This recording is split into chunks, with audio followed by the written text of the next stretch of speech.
Hello. In this lecture, we will discuss a specific issue of living in the digital age, privacy. In this lecture, I'll introduce you to the concept of privacy and talk about how the way we think about our privacy has changed from being a clearly defined right to being a commodity, or in other words, something that we trade for other things we want or need. We will also talk about how we can better guard our privacy and fully understand the trade-offs we're making. This lecture also contains a couple of short videos.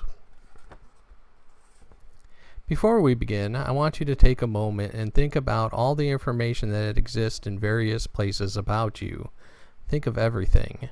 For example, Kroger keeps a list of everything you buy from them if you use their loyalty card.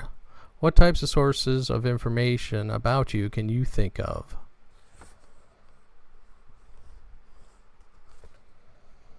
All kinds of information are out there.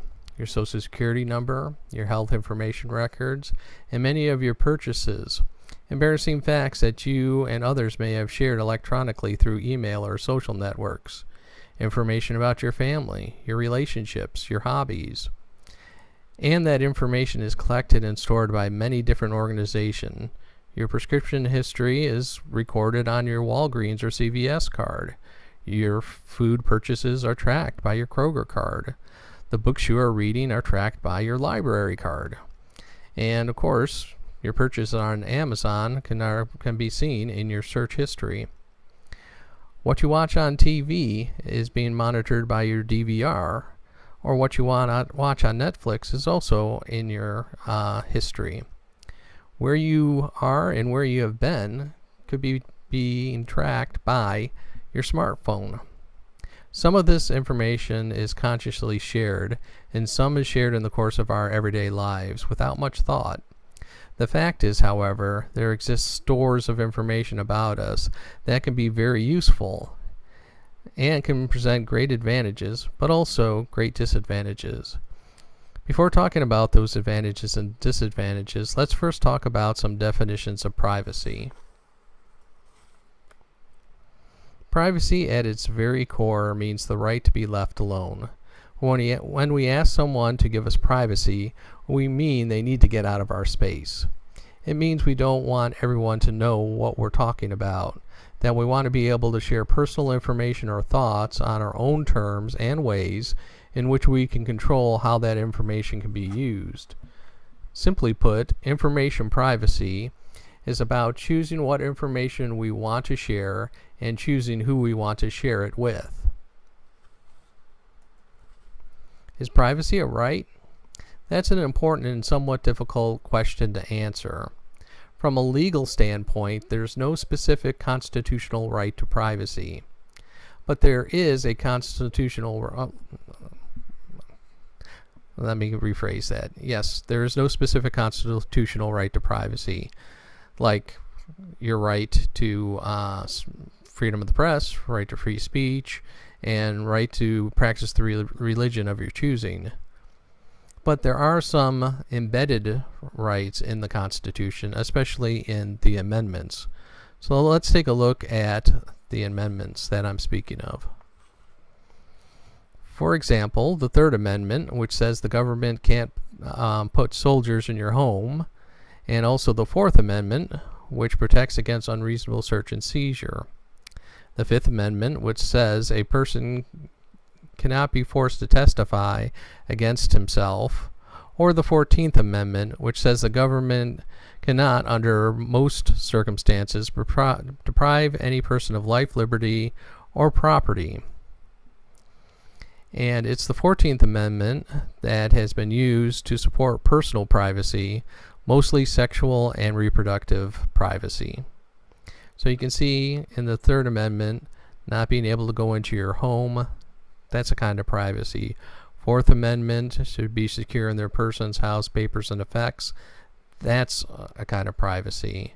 Not being forced to testify yourself or deprived of life, liberty, or property, again, without due process, another form of privacy. And then, of course, the 14th Amendment, which says the government can't, in most circumstances, deprive anyone of life, liberty, or property.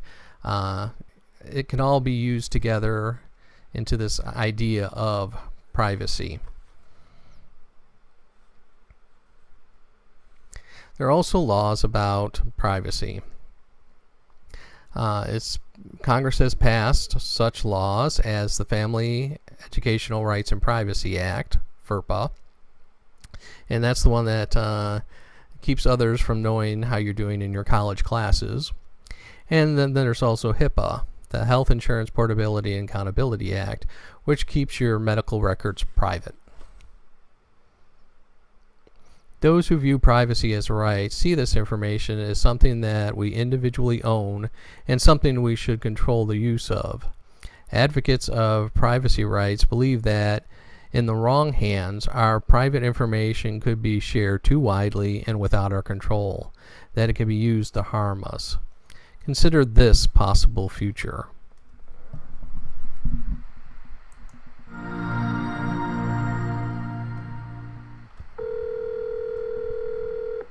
Pizza Palace. Is this Mr. Kelly? Yes? Thank you for calling again, sir. I show your national identification number as 610-204-999-8-45-54610. Is that correct? Yes. Thank you, Mr. Kelly. I see you live at 736 Montrose Court, but you're calling from your cell phone. Are you at home? I'm just leaving work, but I'm... Oh, we can deliver to Bob's Auto Supply. No, I'm on my way home. How do you know all this stuff? We just got wired into the system, sir. Oh, well, I'd like to order a couple of your double meat special pizzas. Sure thing. There'll be a new $20 charge for those, sir. What do you mean? Sir, the system shows me that your medical records indicate that you have high blood pressure and extremely high cholesterol. The total is $67 even.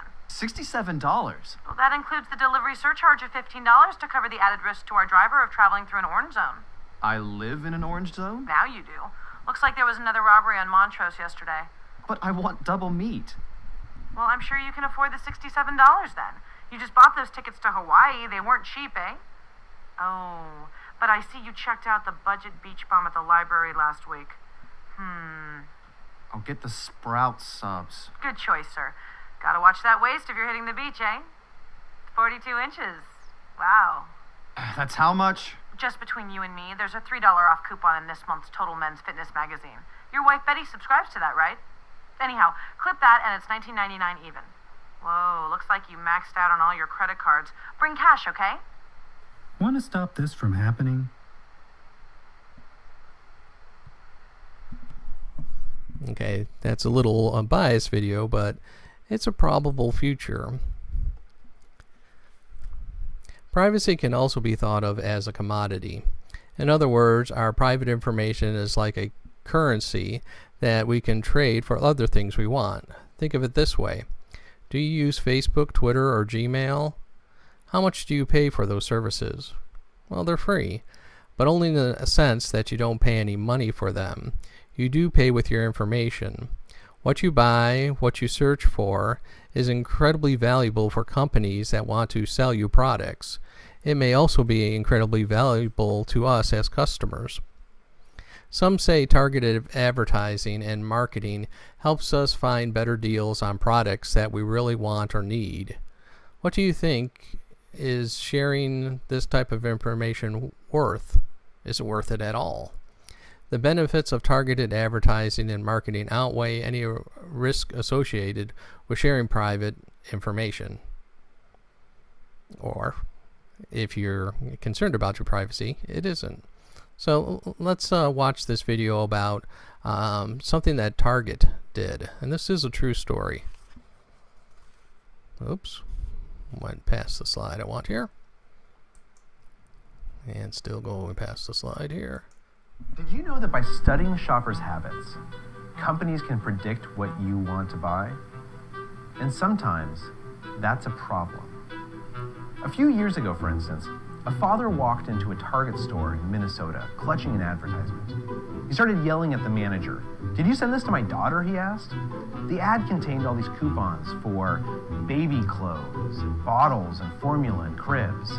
"She's still in high school and you're sending her ads for baby clothes?" he screamed at the manager. "Are you trying to encourage her to get pregnant?" The store manager apologized and a few days later called the guy to apologize again. The father was somewhat abashed. "It turns out there's been some activities in my house that I wasn't aware of," he told the manager. I had a long conversation with my daughter. She's due in August. It turns out I owe you an apology. Target had created a computer model that could figure out which shoppers were pregnant just by studying their shopping habits. Identifying pregnant women is the holy grail of retail. People with new babies are so tired that if you can get them inside your doors to buy bottles and formula, they'll end up buying everything else they need as well.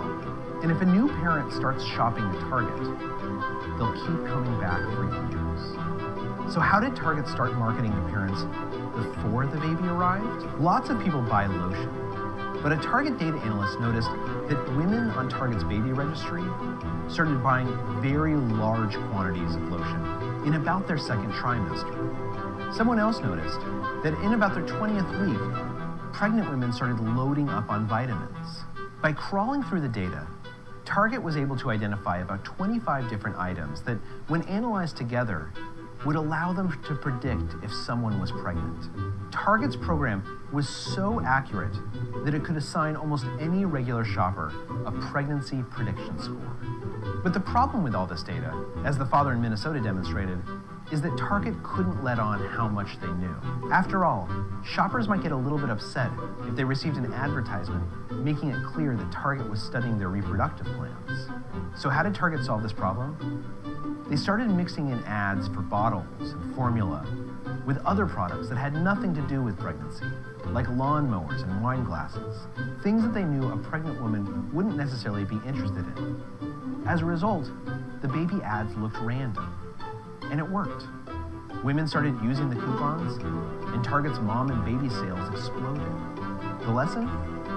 Habits matter, and we can either choose to shape our habits ourselves, or we can wait till someone else shapes them for us. Okay, I hope the flashing light there, which is continuing on this slide, didn't bother anyone too terribly much.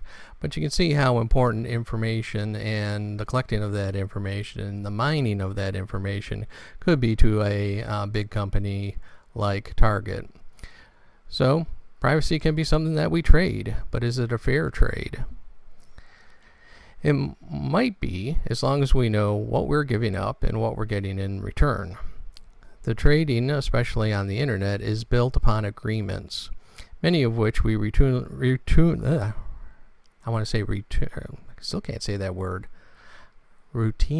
there we go.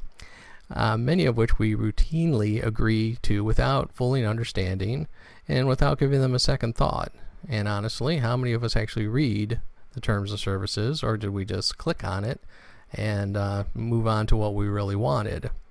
So services like Instagram, Facebook, Twitter, and Pinterest all have terms you must agree to before using their application.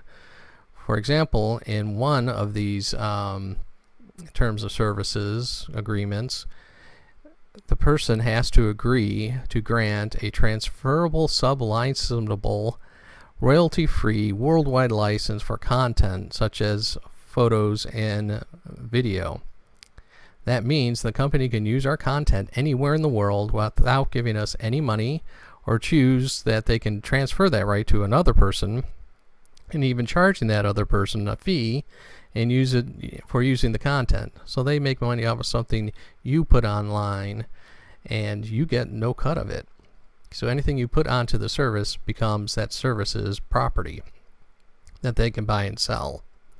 So what can we do? Well, the first step is to start reading those terms of services. And if you're like me, you're not going to read those terms of services.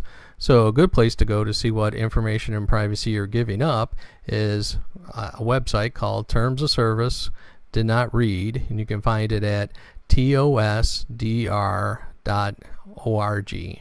And it'll show you little thumbs up, little thumbs down, bad things, good things that are in the terms of services of popular services such as Google, Facebook, etc. All right.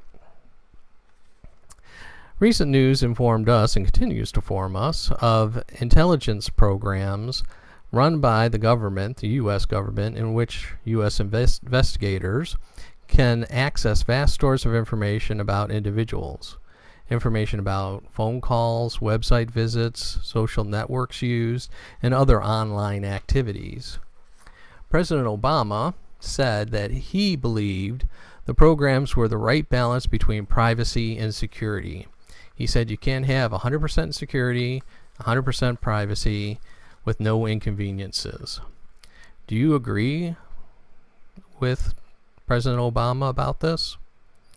What do you think about these programs that the government is collecting information about you?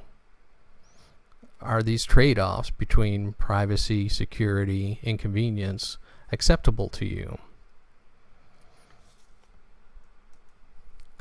Should privacy be thought of as a right, and should more be done to protect it? Is privacy more like a currency, something that we trade for other things we want or need? No matter where your opinion falls, it's important to understand the issues related to these questions and to be knowledgeable about how and for what purpose information is being used.